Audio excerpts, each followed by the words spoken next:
Hi everyone, welcome to exam smart approach. And आज हम अपनी ज्योग्राफी की सीरीज़ को आगे कंटिन्यू कर रहे हैं। And today we are going to discuss questions of geography from UPSC civil service prelims examination 2018. Okay, so our first question is, which of following leaf modification occurs in the desert area to inhibit water loss? यानी कि desert में plants अपने leaf में क्या modification करता है जिससे वो उस इन्वायरमेंट में सस्टेन कर सके। क्लियर? तो हमारी फर्स्ट स्टेटमेंट यहाँ पे है हार्ड एंड वैक्सी लीव। तो अगर मैं बात करूँ, जो दिमाग में इमेज आती है एक प्लांट की, विल टेक कैक्टस। ओके, जो काफ़ी कॉमन प्लांट है डेजर्ट एरियाज़ में। अब जो हमारी फर्स्ट स्टेटमेंट है ये बिल्कुल ट्रू है। सो if you compare a cactus plant with a normal plant, cactus plant काफ़ी हार्ड होता है। Clear? Now second is tiny leaves. ये भी सही स्टेटमेंट है आपकी। अब देखिए, टाइनी लीव्स क्यों होते हैं? ताकि उनका सरफेस एरिया कम हो। जितना उनका सरफेस एरिया कम होगा उतना कम वहाँ पे होगा इवेपोरेशन, और जितना कम होगा इवेपोरेशन, वाटर लॉस उतना ही कम होगा। तभी वहाँ पर प्लांट लंबे टाइम तक सस्टेन कर पाएगा, वो सूखेगा नहीं। अगर लीफ का साइज़ बहुत ज़्यादा बड़ा होगा तो यानी कि उसका सरफेस एरिया बहुत ज़्यादा होगा और उसमें वाटर लॉस बहुत ज़्यादा होगा बिकॉज ऑफ इवेपोरेशन। क्लियर? तो tiny leaves is a property of plant in the desert. Clear? The third is thorns instead of leaves. ये भी सही स्टेटमेंट्स है। थॉर्न यानी कांटे। So if you talk about cactus, कांटेदार पेड़ होता है, एक पौधा होता है, और थॉर्न्स उसमें क्यों होते हैं? बिकॉज एनिमल्स उनको खा ना पाए। क्लियर? तो तीनों स्टेटमेंट हमारे यहाँ पे ट्रू है। सो answer will be option D, 1, 2 and 3. Clear? Now the second question is, which of the following has have shrunk immensely, dried up in the recent past due to human activities? अब देखिए, ये एक combination है current affairs plus geography. Okay, current में 2018 की बात आई है, तब न्यूज़ आई थी कि हाँ, एक वाटर बॉडी है जो काफ़ी स्पीड से सूख गई है। ओके, तो पूछा गया कि इनमें से कौन कौन सी हैं। Aral sea, two is black sea, and third is lake Baikal. देखिए, आपको ना इन तीनों की ना जोग्राफिक लोकेशन पता होनी चाहिए, उन्हीं से आप इनको एलिमिनेशन करके आंसर पे पहुंच सकते हो। ओके, फर्स्ट इज़ अराल सी। सो अगर आप मैप में देखिए, अराल सी जो है वो हमारा आता है between Kazakhstan and Uzbekistan. Okay, अब देखो ये काफ़ी एक ड्राइड एरिया है, और तो और अराल सी के पास कोई भी उतना एक वाटर सोर्स नहीं है। क्लियर? और कज़ाकिस्तान उज़्बेकिस्तान जो है काफ़ी एक सूखे देश हैं ये, यहाँ पे मतलब कि रेनफॉल बहुत कम होता है। Okay, so Aral sea can be a true option.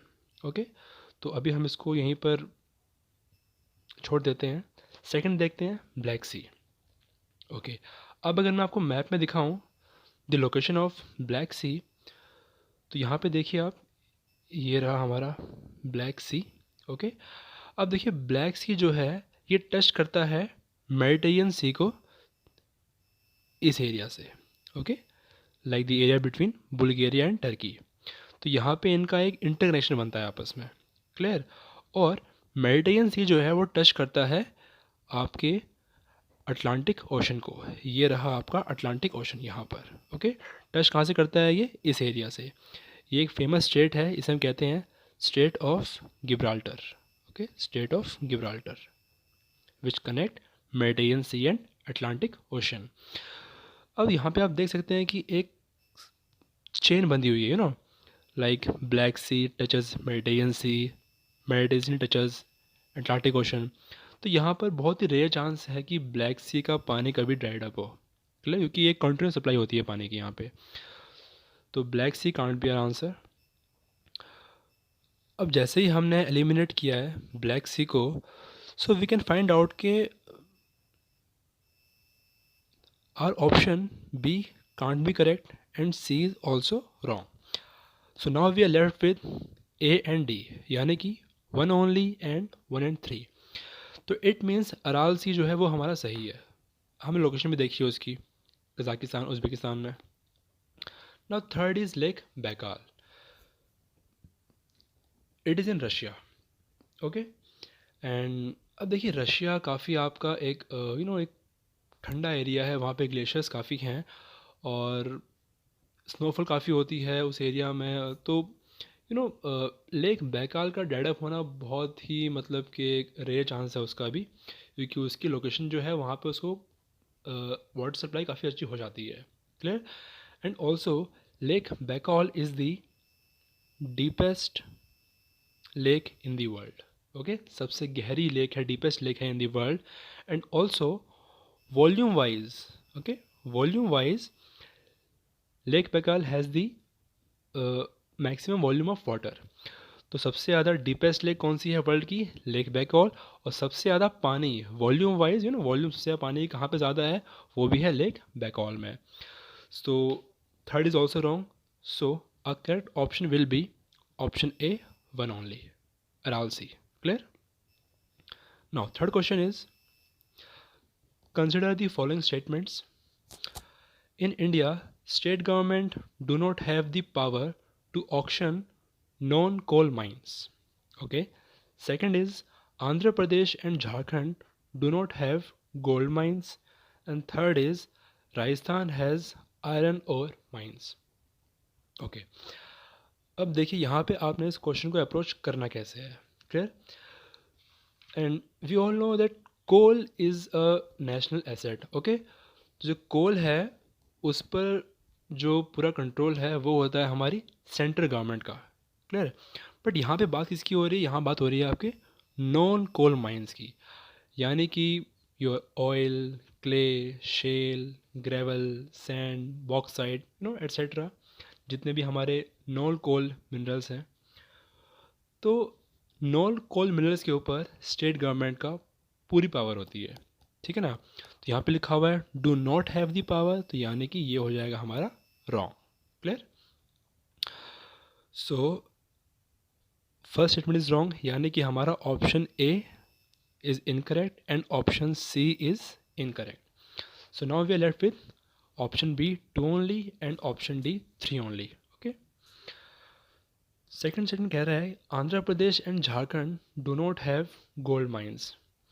अब देखिए Andhra Pradesh is in Deccan plateau. Jharkhand जो आपका आता है छोटा नागपुर प्लेट्यू में.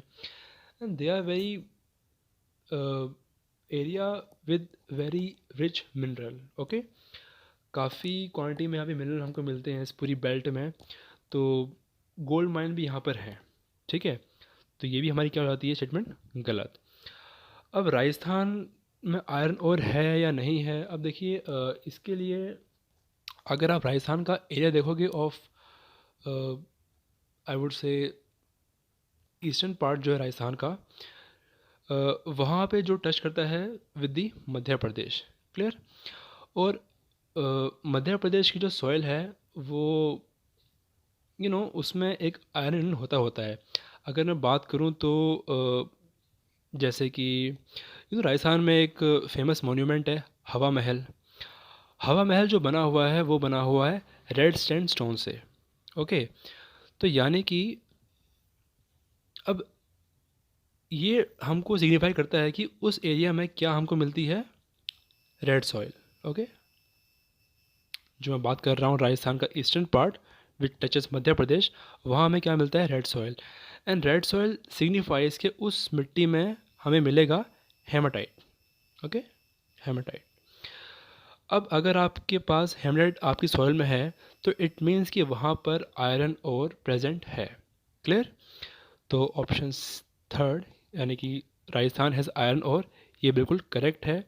सो the answer will be option D, third only. Okay.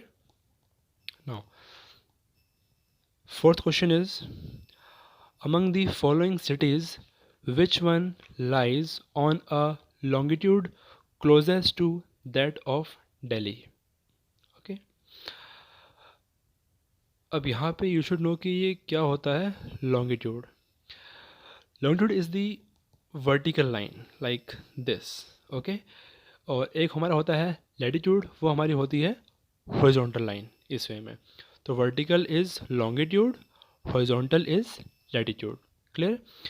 तो आपको बताना है कि दिल्ली जो हमारा कैपिटल है इंडिया का, लॉन्गिट्यूड वाइज सबसे क्लोजेस्ट उसके कौन सा है out of Bengaluru, Hyderabad, Nagpur and Pune.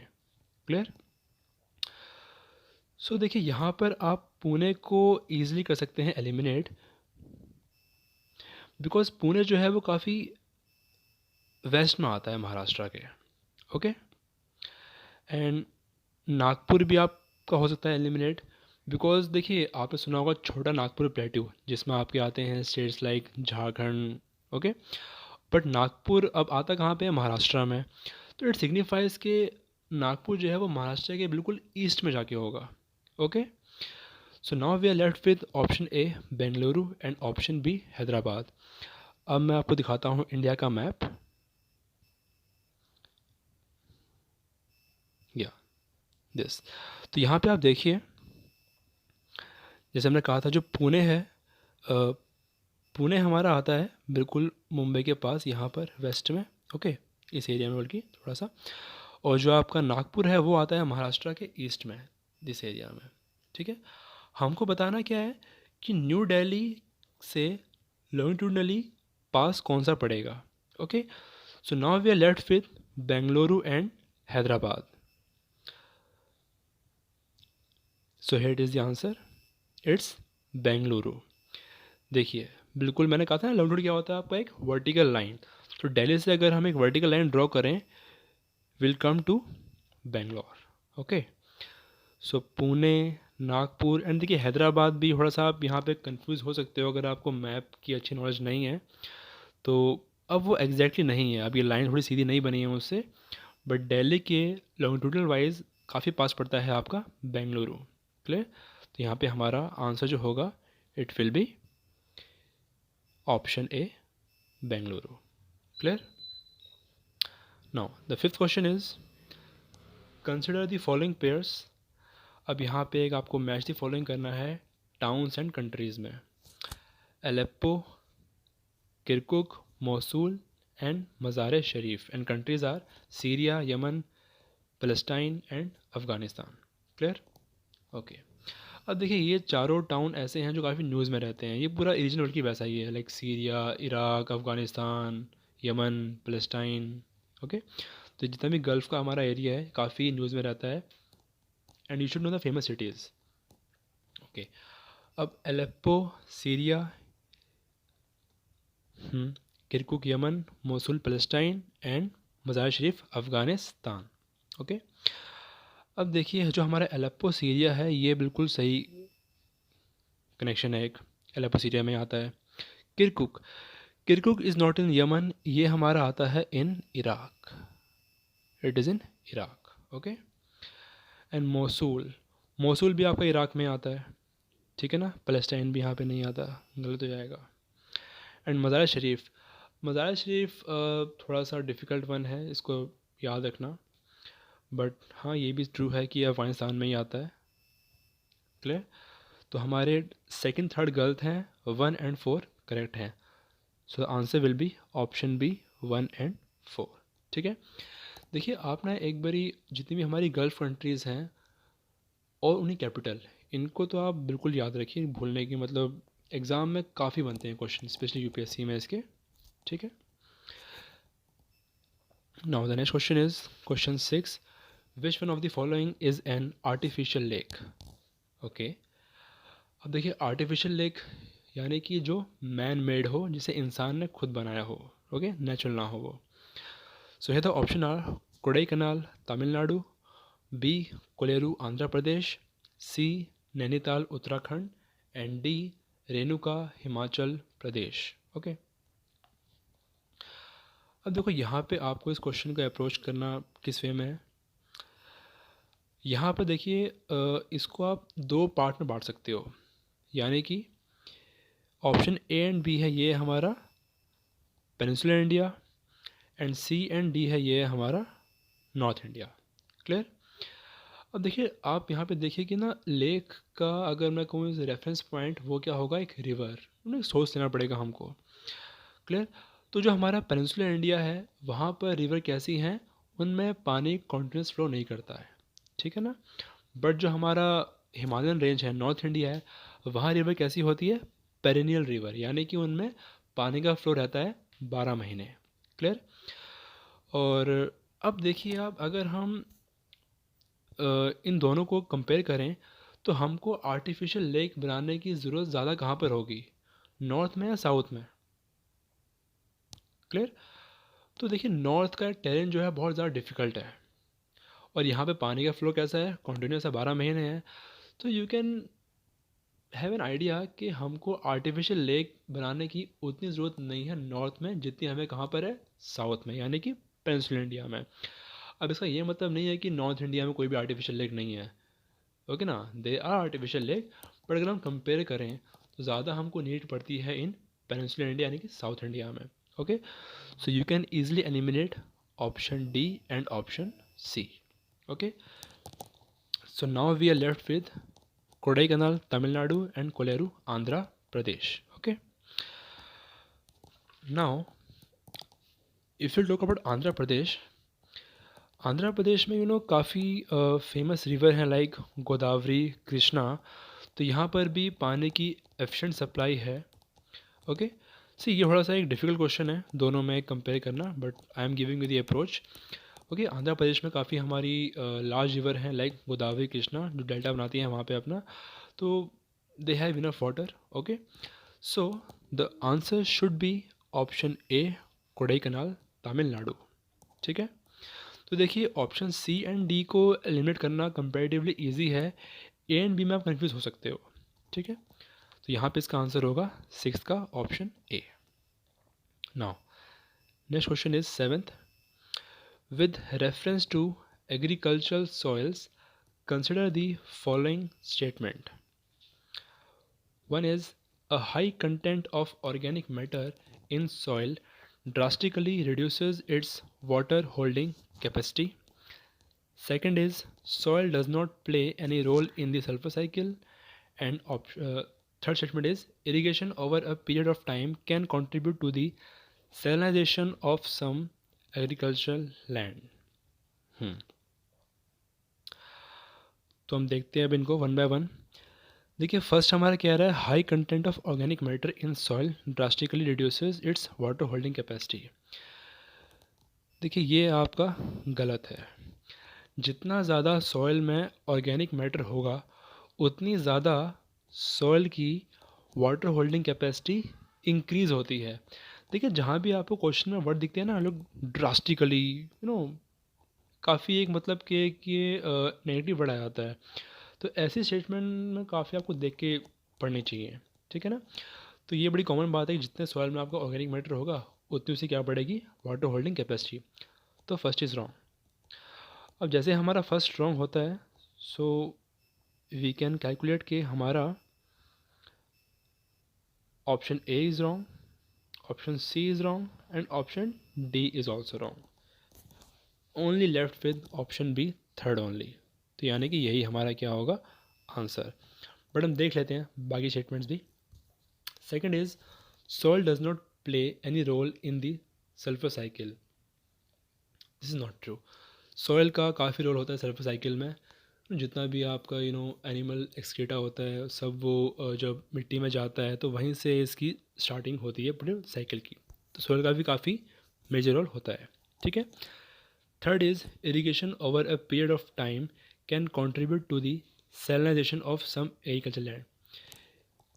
ये आपकी बिल्कुल सही स्टेटमेंट है। ठीक है ना। देखिए जितना आप अपनी ज़मीन को ओवर इरीगेट करोगे, ज़रूरत से ज़्यादा आप उसमें पानी दोगे, तो फिर लैंड की जो जो उसकी फर्टिलिटी है वो काफ़ी इफेक्ट होती है और जो उसका सैलिनाइजेशन है वो भी क्या हो जाता है, इंक्रीज़। ठीक है ना। तो ज़मीन की जो क्वालिटी है काफ़ी ख़राब हो जाती है। इंडिया इस टाइम ये इशू काफ़ी फेस कर रहा है, specially in Punjab and Haryana. Clear. So answer is option B, third only. Next is, which of the following are the possible consequences of heavy ये एंड नहीं है, ये सैंड है आपका, heavy sand mining. Okay, heavy sand mining है ये, SAND, heavy sand mining in river bed. Okay, तो यानी कि क्वेश्चन पूछ रहा है कि जब भी नदी से हम रेत की तस्करी करते हैं ना, स्मगलिंग करते हैं रेत की, उसको काफ़ी हैवी हम माइनिंग करते हैं सैंड की, तो उसका क्या इफ़ेक्ट पड़ता है रिवर के ऊपर। First is decrease salinity in the river. अब देखिए, ये जो आपका स्टेटमेंट है ये गलत है। गलत क्यों है ये? जितना ज़्यादा आप सैंड माइनिंग करोगे उससे सैलिनिटी बढ़ती है। अब देखिए बढ़ती कैसे है, अगर आप एक एरिया में सैंड की माइनिंग कर रहे हो तो जैसे ही वहाँ से आप माइनिंग करोगे तो एक डिग होता है ना, एक डीप, एक सरफेस में एक डिप बन जाता है। तो जैसे ही जो आसपास की जो सैंड है, जो वहाँ के मिनरल हैं, वो तुरंत कहाँ पे आते हैं, उस एरिया में जहाँ पे आपने डिगिंग करी होती है। क्लियर? तो सैलिनिटी जो है आपकी वो इंक्रीज़ होती है, ना कि डिक्रीज़। तो option statement one is wrong. Second is pollution of ground water. हाँ बिल्कुल ठीक है, आपका ये बढ़ जाता है पोल्यूशन ऑफ ग्राउंड वाटर का। अब क्यों बढ़ेगा ये? जैसे आप सैंड माइनिंग, देखो सैंड क्या करता है, एक फ़िल्टर का काम करता है। जितना भी आपका जो मिनरल है उनको रोकता है जाने से toward the water, ground water. जैसे ही आपने सैंड को हटा दिया तो वो फ़िल्टर हमारा रिमूव हो जाता है। जितना भी फिर वो मड वगैरह है वो आराम से आपका ग्राउंड वाटर में जा सकता है और हमारा वहाँ पे क्या हो सकता है, पोल्यूशन। ठीक है, is true. Third is lowering of water table. Yes, this is also true. जितनी आप सैंड माइनिंग करोगे तो जो आपका पानी का, देखिए अगर आप रेत को खोदते खोदते, माइनिंग करते करते, जैसे ही आपका जो लेवल है वो आप नीचे आते जा रहे हो तो उससे क्या होता है, आपका अंडरग्राउंड वाटर लेवल भी बहुत ज़्यादा कम हो जाता है। क्लियर? तो यहाँ पे आपके आंसर होंगे ऑप्शन बी 2 एंड 3। इसकी अगर मैं आपको इमेज दिखाऊं मैप में, है यू कैन सी, देखिए यहाँ पे अगर आप माइनिंग कर रहे हो सैंड माइनिंग, तो क्या हो रहा है, आसपास से भी आपकी जितने भी जो पानी है वो इसी एरिया में आता रहेगा। क्लियर है? तो सैलिनिटी क्या होती है इस एरिया की, इंक्रीज़ होती है। और अब ये देखिए, ये आपका ग्राउंड वाटर लेवल है ये, तो ये क्या होगा आपका, डिक्रीज़ होगा, और इसमें जो पोल्यूशन है ग्राउंड वाटर का वो भी काफ़ी बढ़ जाता है। क्लियर?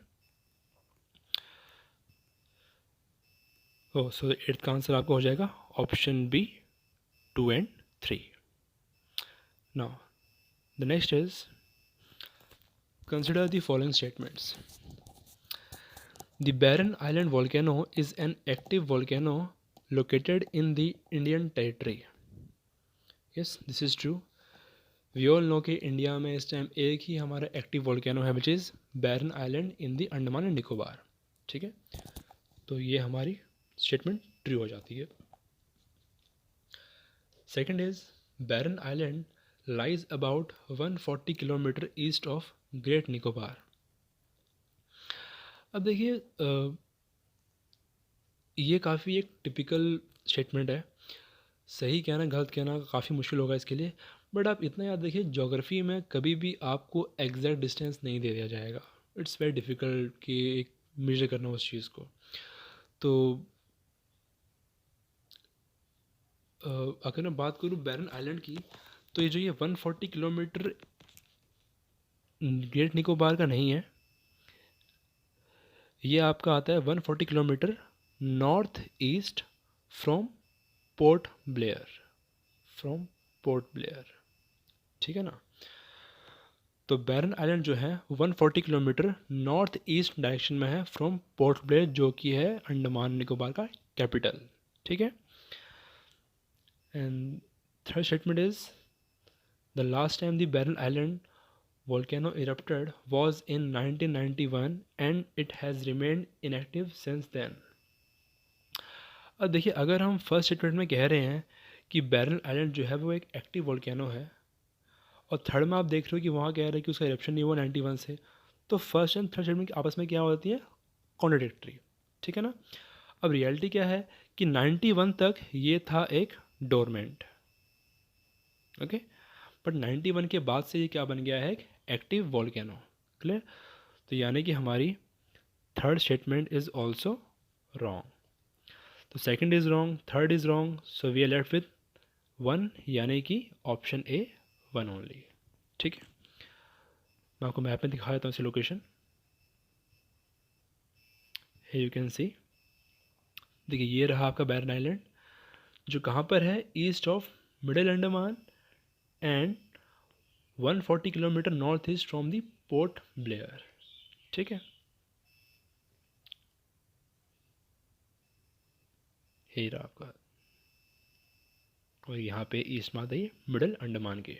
ठीक है, बट देखो क्वेश्चन में क्या पूछा हुआ था आपके, east of Great Nicobar. Nicobar तो बहुत ज़्यादा अभी साउथ में आता है। Okay, next is question number 10th। First statement, most of the world's coral reefs are in tropical water. Yes, this is true. देखिए ये तो प्रॉपर्टी है कोरल रीफ की कि ट्रॉपिकल वाटर में ही होना चाहिए, उनको एक अच्छी सनलाइट मिलनी चाहिए, शैलो वाटर होना चाहिए, you know all this. And I hope tropical water पता होंगे आप पे क्या होते हैं। ट्रॉपिकल वाटर यानी कि between the Tropic of Cancer and Tropic of Capricorn का जो एरिया है हमारा। ठीक है, second is more than 1/3 of world's coral reef are located in the territories of Australia, Indonesia and Philippines. Yes, this is also true. World के 1/3 coral reef सिर्फ इन 3 countries में आते हैं, ऑस्ट्रेलिया, इंडोनेशिया एंड फिलीपींस में। And third statement is coral reef host far more number of animal phyla than those hosted by tropical rainforest। अब देखिए सुनने में काफ़ी awkward लगता है, but this is true.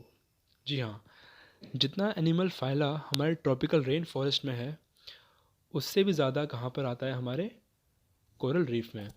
So you know जो marine life जो है ना, वो बहुत ज़्यादा है as compare to the land life से अगर मैं बात करूँ तो। ठीक है, पानी के अंदर लाइफ जो है बहुत ज़्यादा है, एनिमल फाइला बहुत ज़्यादा है, एंड कोरल रीफ उसका एक काफ़ी मेजर चंक है। So here your answer will be option D 1, 2 and 3। अब अगर मैं आपको कुछ यहाँ पर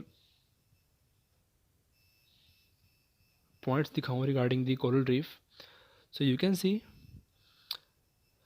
coral reef are mostly found at shallow depth in tropical waters. ठीक है ना, शैलो यानी कि पानी ज़्यादा भी गहरा नहीं होना चाहिए। क्लियर? और ये काफ़ी कुछ फेमस साइट्स हैं, लाइक ग्रेट बैरियर रीफ जो ऑस्ट्रेलिया में आती है। ओके, कई बार एग्जाम में पूछा भी हुआ है कि ग्रेट बैरियर रीफ किस कंट्री में बिलोंग करता है। It belongs to Australia. And Australia, Indonesia and Philippines have more than 1/3 of world's coral reef. Clear?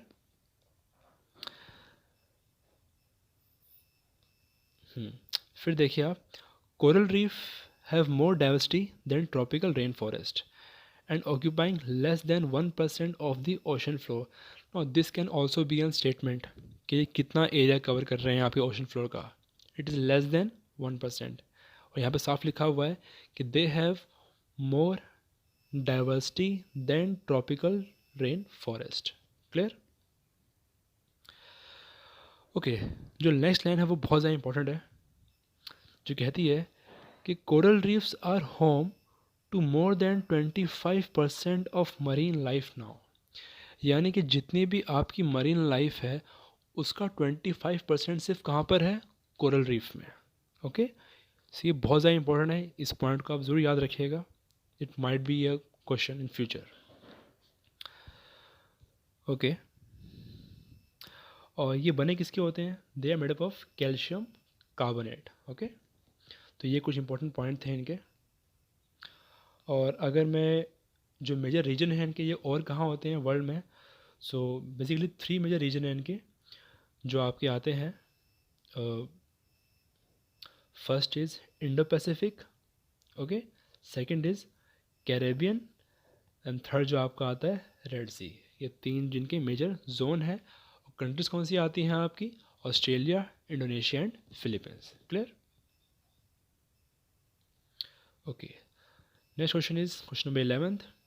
Consider the following pairs. Again ये आपका एक मैच द फॉलोइंग है, रीजन्स एंड कंट्री. ओके, तो first is Catalonia and the country is Spain. Yes, this is true. Catalonia आपका Spain में ही आता है. अभी न्यूज़ में क्यों था? बिकॉज यहाँ पर एक इंटरनल फ्रीडम मूवमेंट चल रही थी कैटलोनिया में, इसलिए न्यूज़ में आया था. Second is Crimea. Crimea not belong to Hungary. देख, क्रीमिया एक डिस्प्यूट टेरिटरी है between Ukraine and Russia. Okay, अभी कुछ साल पहले ही रशिया ने इसको एक्वायर किया है फ्रॉम यूक्रेन. तो पहले ही यूक्रेन के पास था, but now it is controlled by Russia, और उसी की वजह से रशिया के ऊपर काफ़ी सैंक्शन लगाए थे यूएसए ने. ठीक है, तो सेकंड इज़ रॉन्ग. सो अगर हम यहीं पे अब ऑप्शन देखें, हमको पता लग गया कि क्रीमिया जो है हमारा वो गलत हो चुका है. So option A is incorrect and option D is incorrect. Left with B and C. ठीक है, बट अभी हमने देखा कि जो हमारा फर्स्ट है कैटलोनिया एंड स्पेन, ये हमारा करेक्ट है. तो यानी कि हमारा आंसर क्या होगा? Option C. तो देखा आपने, देखिए एलिमिनेशन मेथड काफ़ी ज़्यादा ज़रूरी होता है. हमको थर्ड पढ़ने की ज़रूरत ही नहीं है कि मिंडियाना जो है फिलीपींस में है या नहीं. ओके, ओरोमिया नाइजीरिया में है या नहीं, हमने इनको तो पहुंचा ही नहीं. सिर्फ फर्स्ट सेकंड देख के हमने अपना आंसर निकाल दिया. ठीक है ना. बाकी अगर मैं बात करूं, थर्ड मिंडियानो फिलीपींस, ये सही है. And Oromia is not in Nigeria. Oromia आपका जो आता है ये नाइजीरिया में नहीं है, ये आपका आता है in Ethiopia. In Ethiopia. Okay, so answer is option C 1 and 3. Okay, फिर आप हमारा question number 12th. Consider the following statement. First is the earth magnetic field has reversed every few 100,000 years. This is true. देखिए ये अर्थ में एक magnetic field है. अगर मैं बात करूं, आपने सुना होगा कि अर्थ के पास 2 नॉर्थ पोल हैं. इसका मतलब क्या है? मैं अगर आपको यहाँ पे इमेज में दिखाऊं, ये देखिए आप, एक तो हमारा यहाँ पे आता है ज्योग्राफिक नॉर्थ पोल, ये रहा, और एक हमारा आता है मैग्नेटिक नॉर्थ पोल. ठीक है ना. तो 2 नॉर्थ पोल का मतलब क्या है? देखिए ये हमारा नॉर्थ साउथ है, ये मैग्नेट, इससे हम तय करते हैं हमारा नॉर्थ एंड साउथ. अब ये जो है ये चेंज होता रहता है. क्लियर. जो हमारा ये नॉर्थ पोल है मैग्नेटिक वाला, ये क्या होता रहता है? चेंज. और जो हमारा ये ज्योग्राफिक नॉर्थ पोल है, ये हमने एज्यूम किया हुआ है, हमने मान लिया कि हाँ ये हमारा नॉर्थ पोल है, ये हमारा साउथ पोल है ज्योग्राफिकली. बट मैग्नेटिकली वो क्या होता रहता है? Change with time. और ये हमारे हाथ में नहीं है, ये अपने आप ही होता है because of rotation of earth. तो वापस चलते हैं क्वेश्चन पे. तो अर्थ magnetic field has reversed every 100,000 years, ये बिल्कुल ट्रू स्टेटमेंट है आपके. और जो इसका जो एक मैं कहूँ तो एक जो बेसिक साइकिल है, उसके अकॉर्डिंग ये 5 times चेंज होता है पर 1 million ईयर में. ओके, 1 million यानी कि 10 लाख. तो हर 10 लाख साल में ये 5 बार चेंज करता है अपने आप को. ठीक है. अभी क्या है, ये मूव कर रहा है टुवर्ड्स ईस्ट साइड, यानी कि कनाडा से मूव कर रहा है towards Russia. Okay, second statement कह रही है when the earth was created more than 4,000 million years ago there was 54% oxygen and no carbon dioxide. देखिए ये अभी स्टेटमेंट जो है वो गलत है. जब अर्थ का फॉर्मेशन हुआ था उस टाइम पर ऑक्सीजन यहाँ पर बिल्कुल भी नहीं थी. ठीक है ना. वो भी टाइम आई है, धीरे धीरे आई है वो. और अगर मैं रफ बात बताऊँ तो ऑक्सीजन फॉर्मेशन जो हुई थी वो हुई थी near about 2.5 billion years ago. Okay, 2.5 billion years ago. अब देखो जो लोग यहाँ पे कंफ्यूज हो रहे हैं कि कितना होता है 1 मिलियन 1 बिलियन, तो मैं बता दूँ 1 million is equal to 10 lakh and 1 billion is equal to 100 crore. अगर मैं इनका आपस में रिलेशन बताऊँ आपको, तो वो आपका होगा 1 billion is equal to 1000 million. Okay, तो हमारा यहाँ पे गलत है second statement. Third is when living organism originated they modified the early atmosphere of the earth। yes true। हमने कहा ना स्टार्टिंग में ऑक्सीजन नहीं थी, बट जैसे ही लिविंग ऑर्गेनिजम्स आए, डिफरेंट प्लांट्स आए, तो एक अलग साइकिल बनी, उन्होंने स्टार्ट किया process of photosynthesis, carbon oxygen का इंटेक एक्सचेंज हुआ। तो उसकी वजह से क्या हुआ, अर्थ का जो एटमॉस्फेयर का जो मैं कहूँ जो गैस का रेशियो है वो काफ़ी चेंज हुआ। ठीक है, तो हमारे यहाँ पे करेक्ट हैं 1 and 3। The answer will be option C 1 and 3। okay, next is question 13। with reference to circumstances in Indian agriculture, the concept of conservation agriculture assumes significance। which of the following fall under the conservation agriculture। okay, तो basically हमसे पूछा गया कि जो ये phenomena है conservation agriculture का, इसमें क्या होता है। ठीक है ना, देखिए इसका जो एक मैं बताऊँ तो ब्रीफ मीनिंग ये हुआ कि हमको एग्रीकल्चर इस वे में करना है कि हम जो इन्वायरमेंट है उसको कम से कम लॉस पहुँचे। ठीक है, तो यहाँ पे सही चार्ट बना हुआ है, मैं दिखा देता हूँ आपको।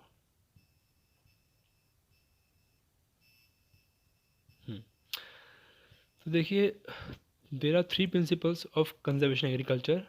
First is minimum tillage, second is permanent soil organic cover, and third is species diversification. यानी कि आप मिनिमम टिलेज करो, ज़्यादा मिट्टी को खुदाई वगैरह कम करो। सेकंड इज़ कि आप ऑर्गेनिक कवर लेकर आओ। ठीक है ना, आप उसमें ज़्यादा केमिकल फर्टिलाइज़र या फिर जो भी हो गया वो मत ऐड करो, ऑर्गेनिकली उसमें आप खाद वगैरह डालिए। थर्ड इज़ स्पीशीज़ डाइवर्सिफिकेशन, यानी कि आप क्रॉप रोटेशन करो। तो ये 3 क्या हैं इसके basic principle. Now go back to question. First is avoiding the monoculture practice, second is adopting minimum tillage, true, ये पढ़ा भी हमने। Third is avoiding the cultivation of plantation crop, नहीं। Fourth is using crop residue to cover all surface, this also true. And fifth is adopting spatial and temporal crop sequencing, यानी crop rotation, true. तो 2, 4, 5 ये हमारे क्या होते हैं सही answer. So answer will be option number C, correct. So again we have done another exercise. I hope इससे आपको काफ़ी हेल्प मिल रही होगी एंड आप पे काफ़ी कंसेप्ट क्लियर हो रहे होंगे और आपको एक बेसिक आइडिया मिल रहा होगा कि how to approach and how to cover your geography question. Thank you.